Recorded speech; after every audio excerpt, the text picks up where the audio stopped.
Brian, thank you. Time and again, children have shown the capacity to commit heinous crimes.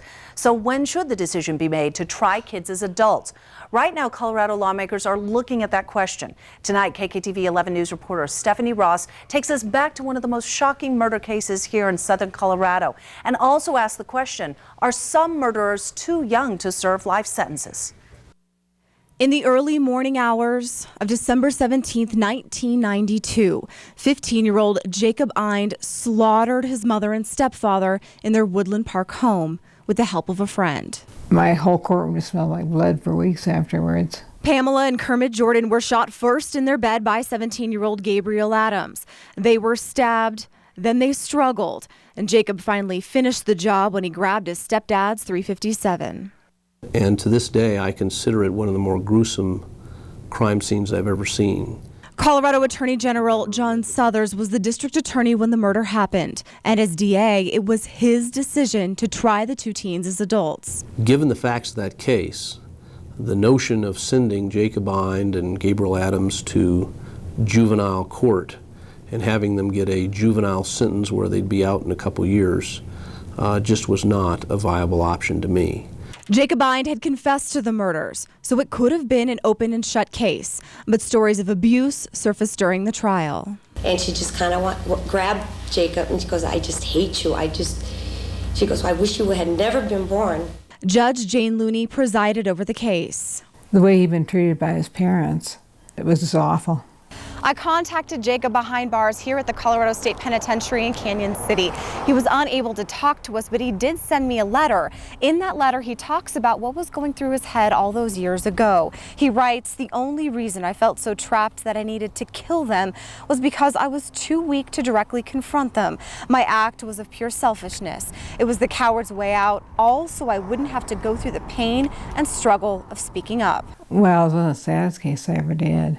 The combination of abuse allegations and Jacob's age drew sympathy from both Judge Looney and some members of the jury, but there was no question that he killed his parents. The jury didn't buy it, and I think properly so. The verdict reads, "We, the jury, find the defendant Jacob Ind guilty of first-degree murder." Guilty at 16 years old. The mandatory sentence at that time, because he was tried as an adult, life in prison with no possibility of parole.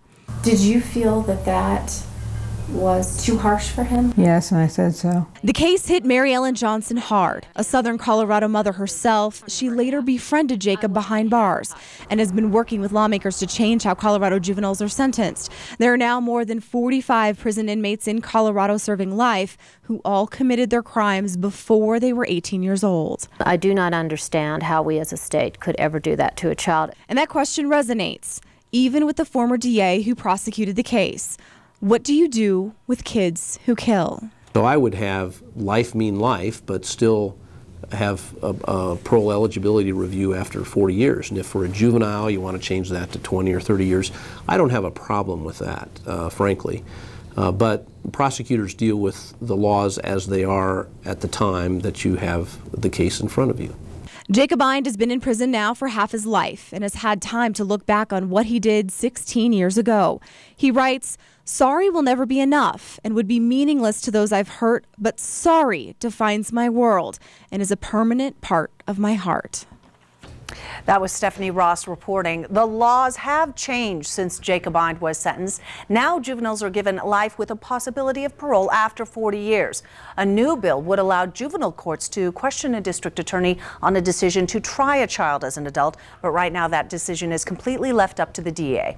Let us know what you think by leaving a comment on this story on our web channel, kktv.com. We could feature it tomorrow morning on 11 News. You can also find the rest of Ind's letter on our web channel.